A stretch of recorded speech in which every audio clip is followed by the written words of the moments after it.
केवल ये दो चीजें अपने जीवन के अंदर ऐसी गड़बड़ा रही हैं, इस चीजों के अंदर ऐसे डूब गए हैं कि आज तक उन चीजों से हम बाहर नहीं निकल पा रहे। और ऐसे भोग के रोग को दूर करने के लिए, पापों से मुक्ति पाने के लिए, पापों से पीछे हटने के लिए इस संसार का त्याग करने वाली आत्मा क्या कहलाती है? संयमी, साधु, भिक्षु, अड़गार कहो, संत कहो। ऐसे साधु मुनि के कितने ही नाम हैं और अलग अलग नाम किन व्यक्ति किन नामों से रखे गए हैं उनका भी अर्थ है। श्रमण क्यों कहा गया है? क्योंकि वो कड़ी मेहनत करते, कड़ी परिश्रम करते। किसके लिए? किसके लिए मेहनत करते हो? कितना श्रम किसके लिए करते हैं? मोक्ष प्राप्ति के लिए श्रम करते हैं, इसलिए उन्हें श्रमण कहते हैं।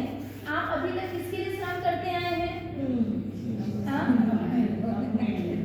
श्रमण भगवंत जो है उनका नाम श्रमण क्यों कहा गया? क्योंकि उन्होंने अपनी आत्मा को जगाने के लिए, मोक्ष को पाने के लिए, उसके लिए अथाक परिश्रम कर रहे हैं, श्रम कर रहे हैं, इसलिए उन्हें श्रमण कहा गया है। आज तक हमने अपनी ताकत को, अपनी मेहनत को कहाँ लगाया? किस जगह पर हम श्रम कर रहे हैं, मेहनत कर रहे हैं? संसार को बढ़ाने, संसार को बढ़ाने के लिए, घटाने के लिए। आज तक जो अपन ने मेहनत करी है उससे संसार बढ़ रहा है, घट नहीं रहा है। लेकिन हमारे परमात्मा के मार्ग पर चलने वाले जो भी व्यक्ति है, जिसने संसार का त्याग कर लिया है, वह संसार को घटाने के लिए श्रम कर रहा है, उसने उसे श्रमण कहते हैं। वे आत्माएं जिन्हें आत्मा का पहचान हो जाए, वो हमेशा अपनी आत्मा में ही तल्लीन रहते, इसलिए अधिकांश मौन रखते हैं। क्या करते हैं? मौन रखते हैं, मौन पूर्वक साधना करते हैं, इसलिए उन्हें मुनि भी कहते हैं। क्या कहते हैं? मुनि।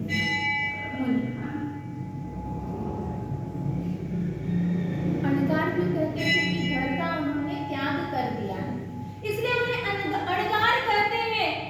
भिक्षु किसलिए कहते हैं? आप ही कल से स्टार्ट कर देना था, आप भिक्षु हो जाएंगे। हाँ, संसार से हमेशा वो भयभीत होते हैं। मेरे द्वारा संसार में रहकर कोई पाप न हो जाए, हमेशा उस चीज का उन्हें भय रहता है। इसलिए वो भिक्षु कहलाते हैं। जब संसार का त्याग करते हैं ना, तो सिंह की तरह निकलते हैं। कैसे निकलते हैं? जब संसार का त्याग करते हैं, सिंह की तरह निडर तरीके से निकल जाते हैं, लेकिन रहते कैसे? हिरण की तरह। कैसे रहते हैं? हिरण की तरह। किस लिए? कहीं चुप ना हो जाए। हिरण का स्वभाव देखना कैसा होता है? हिरण जैसा भयभीत व्यक्ति या जानवर कहीं पर नहीं मिलेगा। सिंह की तरह निडर होकर वह चल तो जाता है, निकल जाता है, संसार का त्याग कर देता है, लेकिन उसे डर रहता है कि मैं अभी संसार का त्याग तो कब होगा? जब मोक्ष में जाएंगे तब हम संसार से मुक्त हो जाएंगे। दो प्रकार की आत्मा बताए, संसारी और मुक्त। मुक्त हमें कब होंगे? जब हमें 8 कर्मों से मुक्ति मिल जाएगी, तब व्यक्ति मुक्त हो जाएगा। लेकिन फिर भी संसार में वह रह रहा है, संसार के क्रियाकलापों से उसे मुक्ति मिली है, लेकिन फिर भी वह डरता है हिरण की तरह कि मेरे द्वारा कोई चूक ना हो जाए। हमेशा उस चीज से डरता है, भयभीत रहता है। और ऐसे ही आज साधु पद की आराधना, आज 5वां दिन हो गया। आप लोग ये सोच रहे हो कब होली जी 9 दिन पूर्ण हो? कल सोच रहे थे ऐसे 20 दिन की हो तो अच्छा। अच्छा, ऐसी बात है, कोई बात नहीं। आप 20 दिन का समझ के 20 टाइम करना और रोज आप प्रवचन में आना। सामूहिक में हो तो अच्छा, सामूहिक में हो तो अच्छा रहे। लेकिन कई आत्माएं कहते हैं रूटीन है हमारी, ओली जी चल रही, नवपत की आराधना कर रहे, 9 दिन गिन गिन कर व्यक्ति निकालते हैं। सही बात है, जो कर रहे हैं उनके लिए बहुत बहुत अनुमोदना कि इतने मन को मजबूत करके भी वह ऐसी आराधना कर रहे हैं। कई लोग सोचते हैं क्योंकि आइंदी का भाता में लुखा सुखा हमेशा माल मिष्ठान लाली बाई को खिलाई है अपन ने, इसलिए ऐसा लुखा सुखा भाएगा नहीं। इस वजह से व्यक्ति की चाहना होती है कि कभी जल्दी से जल्दी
बीच सेंटर में हमारा साधु पद आ गया।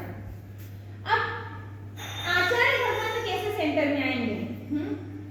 तो पंच परमेष्ठी के अंदर मुख्यतः किसकी बीच सेंटर में कौन आ रहा है? आचार्य उपाध्याय हरियन सिद्धाचार्य अरिहंत सिद्ध आचार्य उपाध्याय और साधु बीच में कौन आया है? पंच परमेष्ठी के अंदर भी आचार्य भगवंत बीच सेंटर में आ रहे हैं, केंद्र स्थान में आ रहे हैं। अब उपाध्याय भगवंत जो गुरु तत्व है, गुरु तत्व है आचार्य उपाध्याय और साधु, उसके अंदर बीच में मूल स्थान किसका है? उपाध्याय भगवंत का। और ऐसे ही उपाध्याय भगवंत के द्वारा ही आज हमें शास्त्रों के पठन पाठन करने को और सुनने को मिल रहे हैं। आप अरिहंत को देखेंगे तो बीच सेंटर में नहीं आएंगे, सिद्ध को लोगे तो नहीं आएंगे। मुख्यतः ऐसी गुरु तत्व की बताएंगे, इसलिए वो मेन केंद्र स्थान में लिए गए। तो ऐसे ही आज साधु पद की आराधना, साधु का कलर कौन सा होता है? काला कलर किसको पसंद है? काला कलर, श्याम कलर किसको पसंद है? ये बताओ। पसंद नहीं है, ड्रेसिंग में पसंद हो तो कलर चेहरा क्यों नहीं पसंद है? अगर आपके घर पर किसी बच्चे का जन्म हुआ होता है तो एकदम काला हो गया आपके घर पर किसी बच्चे का जन्म और एक गोरिया हो आपका, तो क्या होगा फिर? अपनाना तो जो हमें मिलता है वो गोरे बच्चे कौन देते हैं, ये देख लेना कभी भी आप। हाँ, सेकेंड बात होशियारी की है। पहली बात तो अपने रंग रूप को ही हम देखते हैं। लड़की को पसंद काला है, होशियार का तो क्या हुआ? क्या हमें काली चीजों की ज्यादा पसंद नहीं आती है। लेकिन यहाँ पर साधु का जो कलर बताया है वो काला कलर बताया है, ब्लैक श्याम कलर बताया है। किसके लिए श्याम बताया है कलर? और कहीं पर भी देख लेना, आप अपनी बॉडी के अंदर देख लो तो भी बॉडी के अंदर अपने कौन सा काला है कलर? एक तो बाल काले हैं और एक आंखों की टीकी काली है। कौन सी है? आंखों की टीकी भी काली है, जो अपनी आंखों की सुंदरता बढ़ा देती है। भूरी हो, ब्लू हो या पीली की कलर की जो भी हो, वैसी आंखें भले ही कोई दो चार मिलती होगी और देखने को वो आपके पास कहते हैं दूसरों की थाली में ज्यादा जी दिखता है, उसमें की बात है, हमें वो चीज अच्छी लगती है। लेकिन कभी भी ध्यान रखना, जितनी सुंदरता ब्लैक श्याम कलर की टीकी की लगती है उतनी सुंदरता उसमें हमें नहीं दिखाई देती है।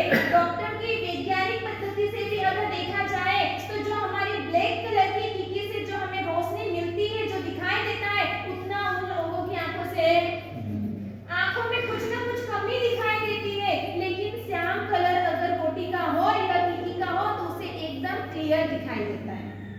बाल भी अपने ब्लैक हो, जिसके व्हाइट आ जाते हैं तो पसंद नहीं आते लोगों को। चेहरा गोरा पसंद है लेकिन बाल कौन से पसंद है? क्यों? होने दो ना, क्या बोल रहे हैं? ये भी चांदी है एकदम। सारे से सुंदर जहाँ पर जिसकी मुख्यता बताई है वह हमें अनिवार्य चाहिए। सफेद हो जाएंगे तो मेहंदी लगाकर भी काले कर लेंगे, लेकिन करेंगे जरूर ब्लैक ही उसे। उसी तरीके से जो साधु भगवान का जो श्याम वर्ण बताया है, वह श्याम वर्ण इसलिए बताया है कि उसकी साधना में जब वो तप करता है ना, तब कर करके कैसा हो जाता है उसकी काया? कृष्ण हो जाती है। खाता पीता व्यक्ति कैसा दिखता है? हाँ, खट्टा खट्टा दिखता है, भले चेहरा सुंदर दिखेगा, गोरा दिखेगा, लाल लाल दिखेगा, लाली लिपस्टिक लगा देंगे तो और सुंदर बन जाएगा। लेकिन साधु अपने तप और त्याग के तेज के कारण सुंदर दिखता है। काला कलर ऐसा कलर है जिसके ऊपर दूसरा कलर लगाए ना तो वो नहीं चढ़ सकता है, चढ़ेगा? ब्लैक कलर के ऊपर दूसरा कलर लगाने जाएंगे तो उसके ऊपर वो रंग नहीं चढ़ेगा। दूसरे कलर पे कोई भी कलर लगा दो तो एक दूसरे पे चढ़ जाएगा, लेकिन श्याम कलर के ऊपर दूसरा कलर चढ़ना बहुत मुश्किल है, नहीं चढ़ सकता है।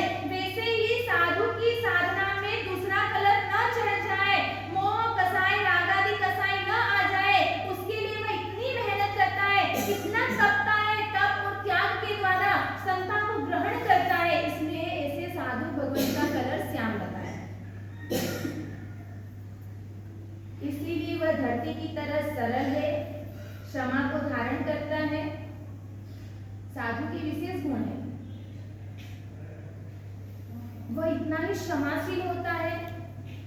पानी की तरह वह सतत सतत सतत बहता रहता है।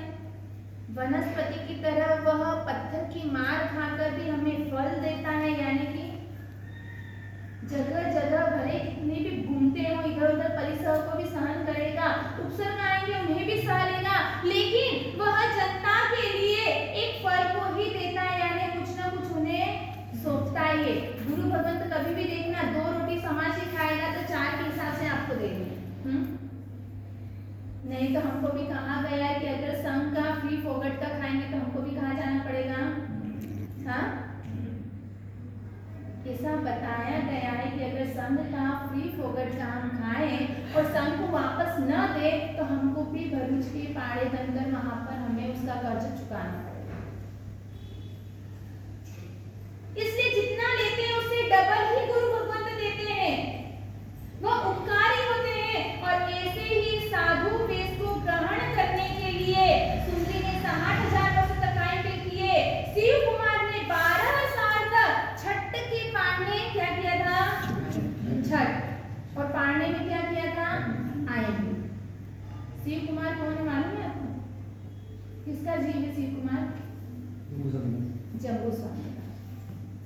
जम्बू स्वामी का पूर्व भाव जब वह शिव कुमार था, संयम की भावना हुई, लेकिन माता पिता का इकलौता बेटा संयम देने के लिए तैयार ही नहीं, और इस वजह से शिव कुमार ने घर में रहकर ही 12-12 वर्ष तक छठ के पाड़ने छठ किया, आयन से पारना किया, लेकिन फिर भी घर वालों की अनुमति नहीं हुई। उस भाव में तो उन्हें संयम नहीं मिला, तो नहीं मिला, इतनी कड़ी मेहनत कर ली फिर भी, और जाकर के संयम कब मिला उन्हें, जम्बू स्वामी के भव में। अपने आज तक साधु वेश को ग्रहण करने के लिए, इसको पाने के लिए कितनी मेहनत करी, क्या छोड़ा आज तक आपने? कई लोग बोलते हैं कि हमने जलेबी छोड़ी है, कोई बोलते हैं हमने मेवा छोड़ा है, कई लोग बोलते हैं हमने सीरा छोड़ दिया है। अरे ऐसा मेवा ने मिठाई के छोड़ोगे तो काम नहीं चलेगा। मेवा मिठाई आप कितनी खाते हो रोजाना की, कितनी खाते हो? हाँ, रोज ना खाते हो, या उसके बिना अगर आप खाए बिना रह भी सकते हो। हाँ, ऐसी चीजों का त्याग करें कि तुरंत आपको उदय में आए। नमक का त्याग करो।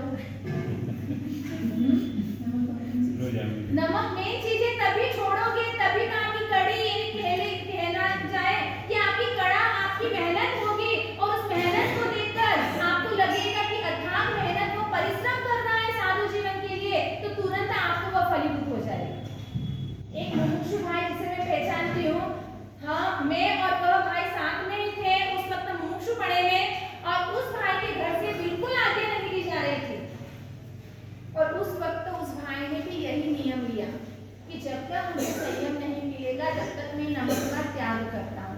अब नमक बिना कोई भी चीज बनेगी तो वो कैसी बनेगी? रोज का ऐसी कुछ करना है क्या? पर ऐसी तो दृढ़ता अपने अंदर है नहीं, छोड़ेंगे तो काजू कतली छोड़ देंगे, गुलाब जामुन छोड़ देंगे, ये ऐसी चीज छोड़ने से मतलब नहीं, यह तो आप कभी कभार ही खाते हो।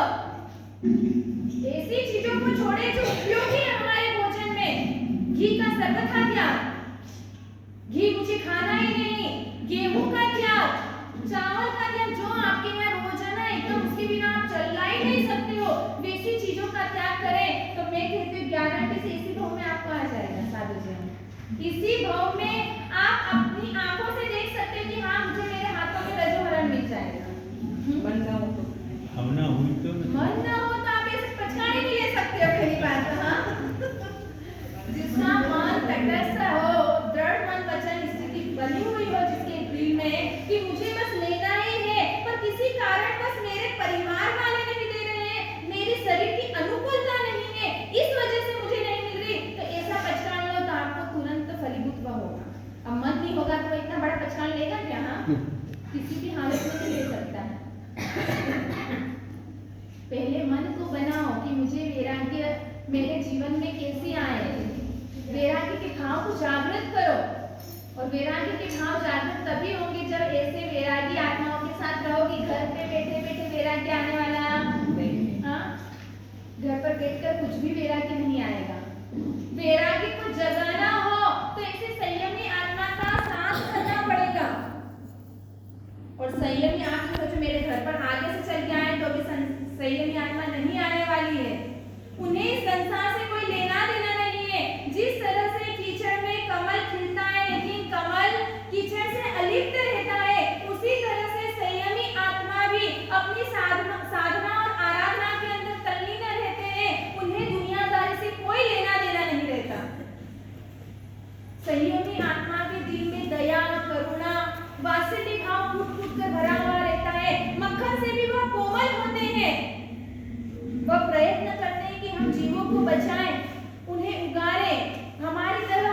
निस्तार हो, लेकिन संसारी जीव भी वो कीचड़ में पड़े हो उनको निकलना ही नहीं।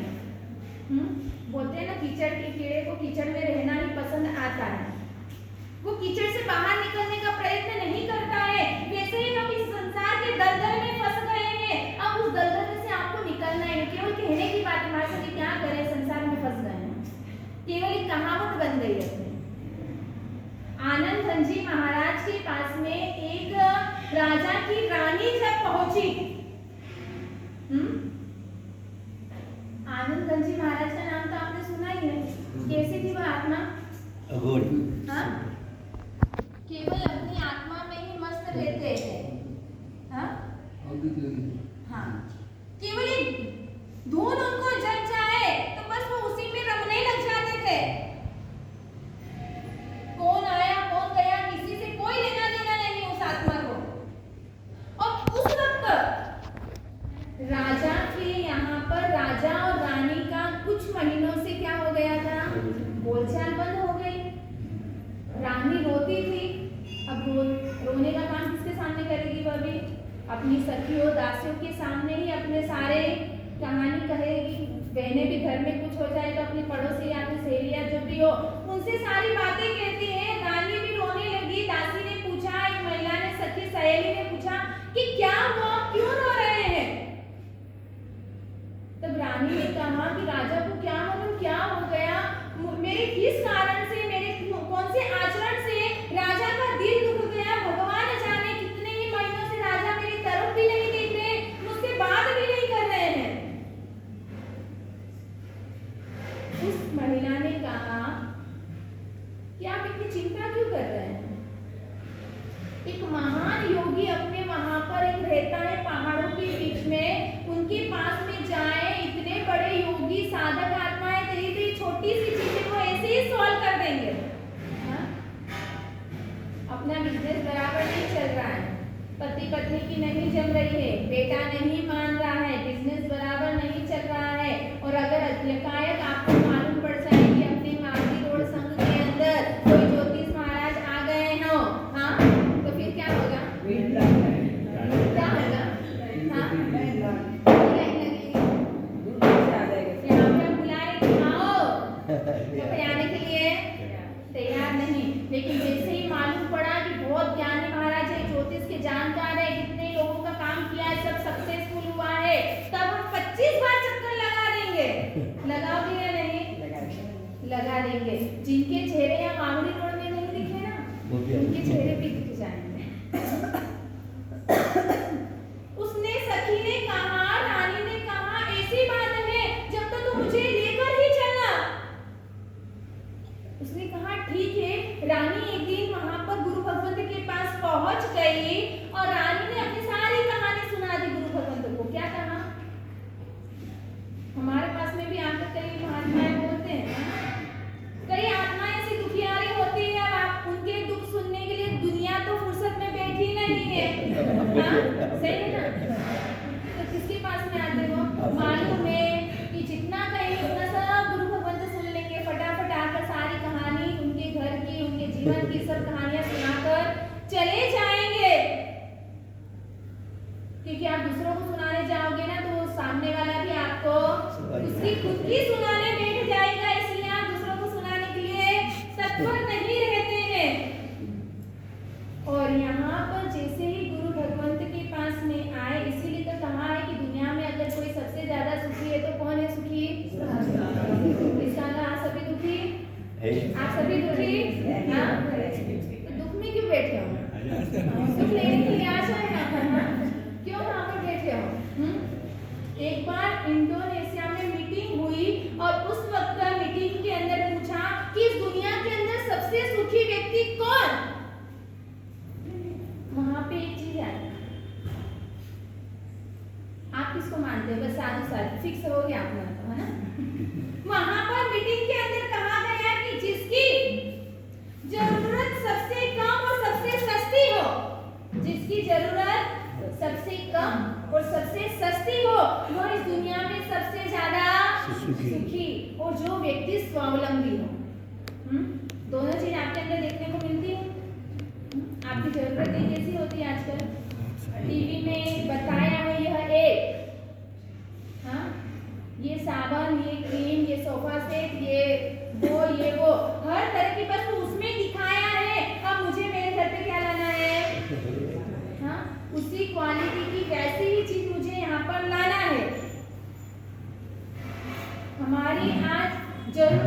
ऐसी बन गई बिना काम की जरूरतें, जिसको आप खा भी नहीं सकते और पहन भी नहीं सकते, ऐसी तो जरूरतें हैं आजकल आपकी।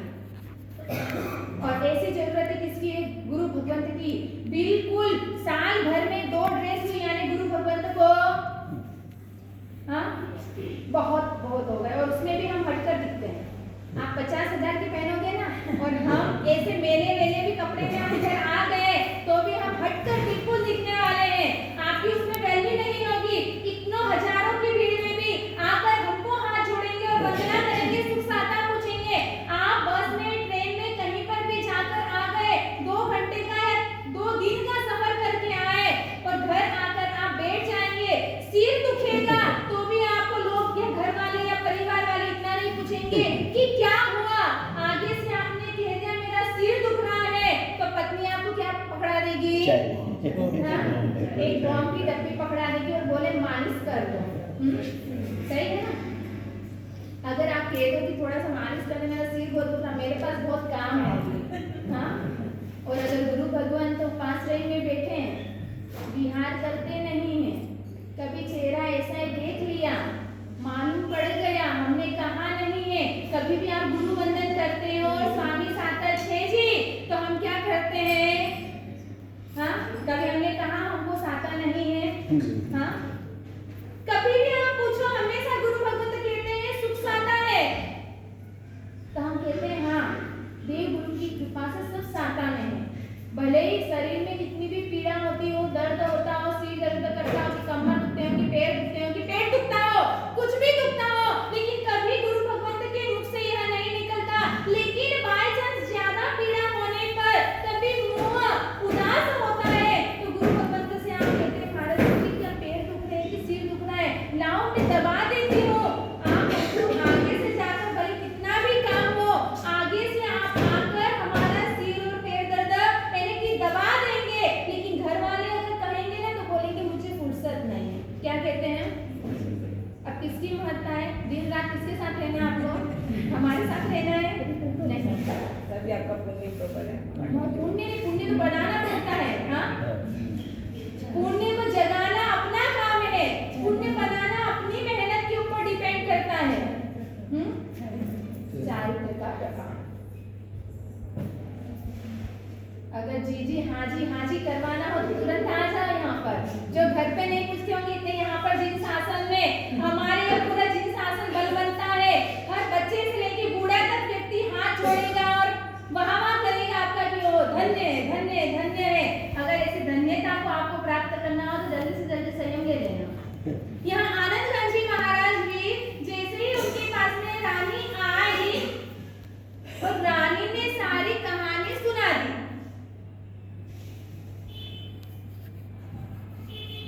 अब आनंद जी क्योंकि किसी भी गुरु भगवंत के पास आप जाओ, खाली हाथ आपको नहीं भेजने वाले।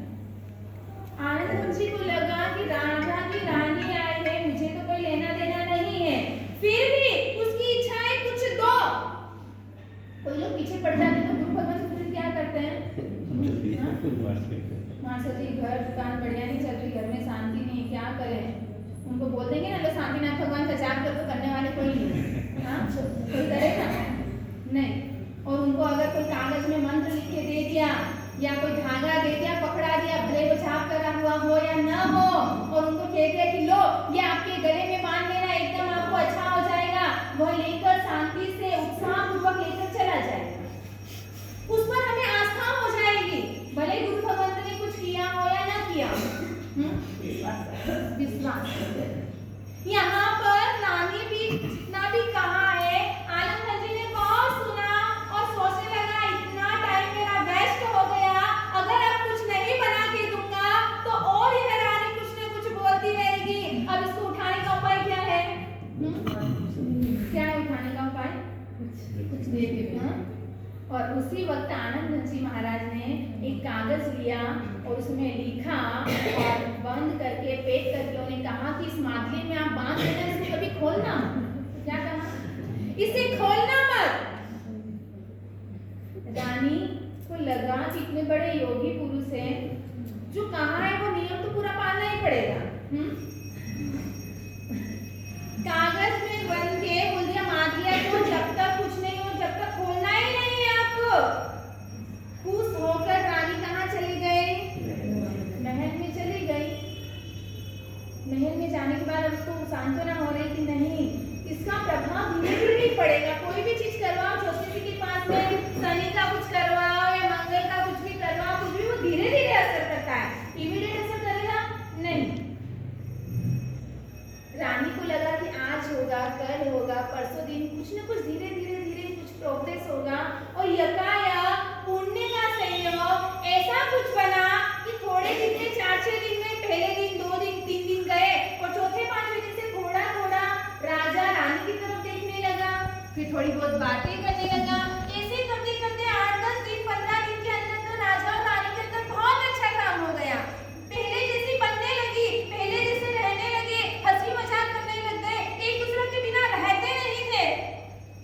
उसने रानी ने सोचा कि ये तो क्या प्रभाव है। सचमुच में मुझे जीवन में मेरे को लगा कि सचमुच में ऐसे ज्ञानी पुरुष तो मैंने देखे नहीं। 10 दिन के अंदर 15 दिन के अंदर तो राजा यथावत वैसे के वैसे ही हो गए हैं। एक दिन राजा और रानी झरोखे में बैठे हुए और उस वक्त हंसी मजाक करते करते रानी के मुख से कुछ शब्द निकल गए। रानी ने कहा, हाँ हाँ, आप तो मुझसे बात ही नहीं कर रहे थे, आप तो बिल्कुल बदल ही गए थे। क्या मालूम किसने भड़का दिया था। वो तो मैं योगी पुरुष के पास गई, उन्होंने मुझे कुछ दिया और उसका प्रभाव है कि मुझे सब कुछ मिल गया, आप भी पहले के जैसे हो गए। क्या कहा उसने रानी ने, क्योंकि कहते हैं महिलाओं के पेट में बात टिकती नहीं है। जो भी आया फटाफट उगल दिया। अच्छा है ना? हाँ? क्या अच्छा है? कोई कभी-कभी तो अच्छा इसी के है। कारण लड़ाइयाँ हो जाती है। हाँ? कभी बचाना भी सीखे। कल मैंने बताया था आचार्य उपाध्याय कैसे होते हैं, गणपति की तरह। उनका पेट भी इतना विशाल होना चाहिए कि सबकी बातें बस समा सके, अंदर रख सके, नहीं तो हर बात कहने में कभी अनर्थ घट जाता है। और उस वक्त जैसे ही कहा, रानी के हाथ में मामलिया दिख गया। अब राजा ने दिया कि ये मुझे बता, क्या मंत्र है ऐसा, तूने मेरे ऊपर क्या किया ऐसा। अब राजा की भी मजाक मस्ती स्टार्ट हो गई। बोले कुछ ना कुछ है, कुछ ना कुछ है। और रानी कहने लगी, नहीं नहीं, इसको आपको खोलना ही नहीं है, खोलोगे तो ऐसा हो जाएगा, वैसा हो जाएगा। वो कहने लगा, आज तो मैं खोल कर ही दिखाऊंगा। और तुरंत राजा ने क्या किया, मामलिया खोला, कागज निकाला और चुपके से पढ़ने लगे। और पढ़ने के बाद जोर जोर से हंसने लगे। हाँ? रानी को लगे कि ये क्यों हंस रहे हैं। और उस वक्त रानी भी पास में आई और उसने पढ़ा कि उस कागज के अंदर क्या लिखा था मालूम है? आनंद जी महाराज ने लिखा था, राजा रानी बोले तो क्या, ना बोले तो क्या। क्या कहा लिखा उसे? हाँ? राजा रानी से बोले तो भी मुझे क्या, और ना बोले तो भी मुझे क्या लेना देना है, मैं तो अपनी आत्मा में मस्त हूँ। ये शब्द लिखा हुआ था। क्या लिखा हुआ था? हाँ? संसारी व्यक्ति, संसार में जो 19-20 होता है ना, वो गुरु भगवंत को याद फट से कर लेते हैं। जब सुख के दिन आते तब याद करते हैं, कितने याद करते हैं। सुख में सुमरण अगर कर ले तो दुख हमारे सामने आ ही नहीं सकता है। यहाँ पर रानी को भी वो तो चलो विश्वास था और एक योग बनने वाला था, और उस योग के अंदर दोनों राजा रानी की पटने लग गए, अच्छे हो गए। यहाँ आनंद गंजी महाराज की जो बात बता रहे हैं कि जो अपनी आत्मा में ही तल्लीन रहते थे, वैसे प्रत्येक गुरु भगवंत के बारे में बात कही है कि साधु अपनी साधना में ही मस्त रहता है, उसे संसार से कोई लेना देना नहीं होता है। साधु की जितनी भक्ति करोगे आपको जल्द से जल्द सिद्धि प्राप्त हो सकती है। क्या प्राप्त हो सकती है? अनुपमा देवी ने भी जब दानशालाएं खोली थी तब किसकी मेन भक्ति करने के लिए खोली थी? गुरु। मेरे निमित्त, अगर मैं उस निमित्त से खोलूंगी तो किसको दोष लगेगा? गुरु भगवंत को दोष लगेगा, इसलिए दानशाला खोली उसने। हाँ? और उसमें कई लोग, कई आत्माएं आती थी और गुरु भगवंत भी गोचरी के लिए आ गए। गुरु भगवंत का अगर भक्ति करना है तो ऐसी भक्ति करो कि आपको भी दोष न लगे और सामने गुरु भगवंत को भी दोष न लगे। नहीं तो कई बार ऐसा होता है कि उनके निमित्त से बनाते हैं, आप भाव विभोर होकर घोरा तो देते हैं, लेकिन उनके साधु जीवन के अंदर दोष होने के कारण उनका पतन होता जाएगा और आप तो पुण्य कमा लेंगे। कहते हैं 47 दोषों से रहित गोचरी होनी चाहिए। उन गोचरी के टाइम पर हमें सभी चीजों का ध्यान रखना चाहिए। अनुपमा देवी ने दानशाला खोली, गोचरी घोराती। जब तक गुरु भगवंत गोचरी नहीं लेकर जाते थे, सुपात्र दान का लाभ नहीं मिलता जब तक वो मुख में पानी भी नहीं डालती थी। एक बार गुरु भगवंत को घोरा रही, घोराती जा रही और इतनी भाव विभोर हो गई कि पात्र से बाहर घी आने लगा। अब क्या करना? पात्रा खराब हो रहा है, अपन क्या करते हैं? कोई गुरु भगवंत आ जाए, गोचरी घोरा रहे हो, घोराते घोराते अगर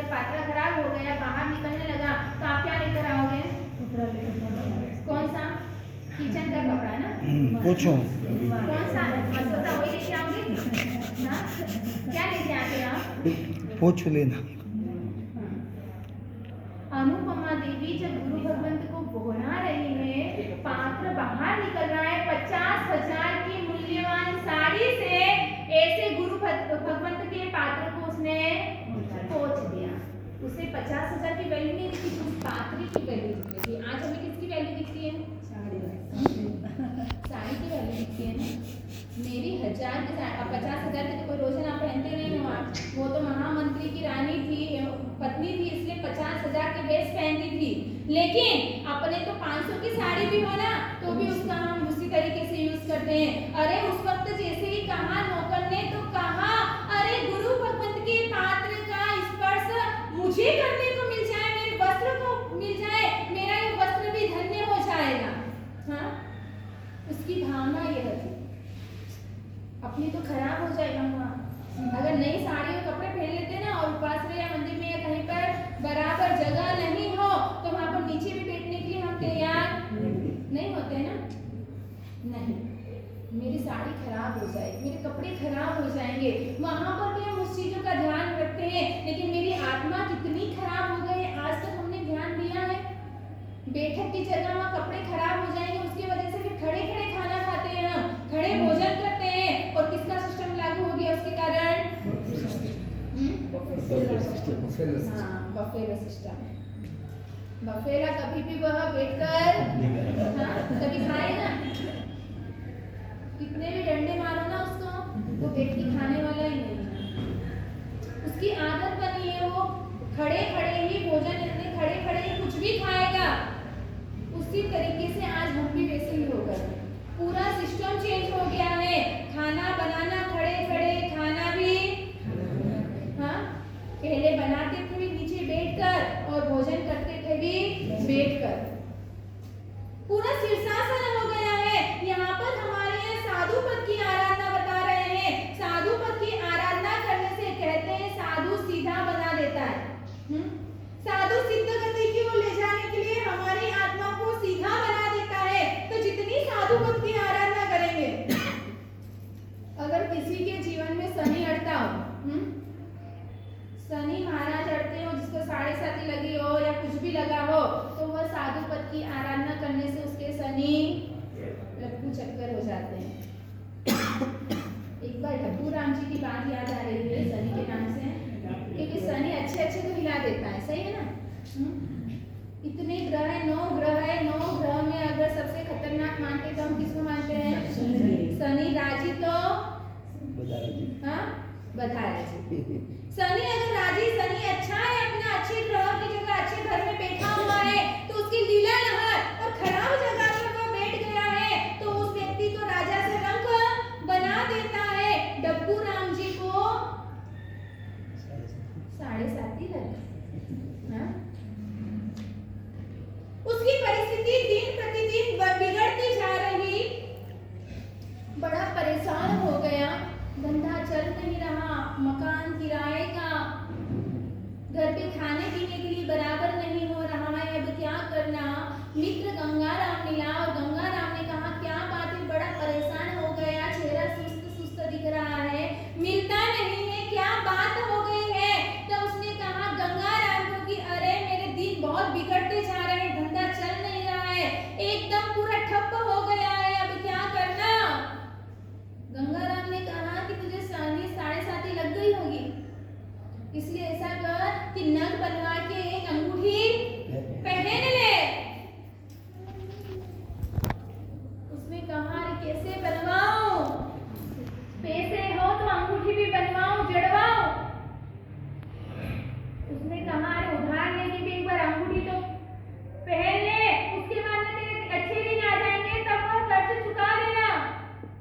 उसने सोचा ठीक है, भाई गंगाराम की बात मान ली मित्र की, वह गया, और अब इतने बड़ी दुकानों पे जाएंगे तो बड़े भाव लगेंगे, नग खरीदना है, इसलिए ऐसे वैसे कई लोग कंकर पत्थर भी ऐसे कलर वाले लेके आ जाते हैं, वहां पर अपना उल्लू सीधा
ही पीछे था, अब सोनी भी पीछे पड़ गया है। क्या करूं? अपनी भी स्थिति ऐसी है, अगर शनि हमारे पीछे ना लगे तो हमें साधु पद की आराधना पहले ही कर लेनी है। अच्छे दिनों में अच्छी आराधना करें तो हमारे लिए सक्सेसफुल हो सकती है। इसलिए शनि को दूर करने के लिए साधु पद की आराधना और मुनि सूरत भगवान की आराधना करनी चाहिए। ऐसे ही पंच परमेश्वर की आराधना 9 ही ग्रह की पीड़ा को हमारे दूर कर सकते हैं। कहीं दूसरी जगह हमें जाने की जरूरत नहीं पड़ती है। चंद्र और सूर्य ग्रह अगर लड़ते हो तो अरिहंत की आराधना कर लो। सूर्य और मंगल ग्रह लड़ता हो तो सिद्ध की आराधना करो, क्योंकि चंद्र और शुक्र का कलर कौन सा है? सफेद कलर है, और अरिहंत का कलर भी क्या है? सफेद। अरिहंत प्रभु की आराधना करी तो यह दोनों ग्रह शांत हो जाएंगे। सिद्ध प्रभु की आराधना करी तो सूर्य और मंगल ग्रह हमें नड़ने वाला नहीं है। फिर अरिहंत सिद्ध के बाद में कौन से आते हैं? आचार्य। आचार्य पद की आराधना करी तो बुध और गुरु ग्रह हमें नड़ने वाला नहीं है। और उपाध्याय भगवंत की आराधना करी तो राहु और केतु ग्रह हमें पीड़ा करने वाले नहीं है। और साधु भगवंत की अगर आराधना करी तो शनि देवता हमारे पीछे हमारा केड़ा पकड़ने वाला नहीं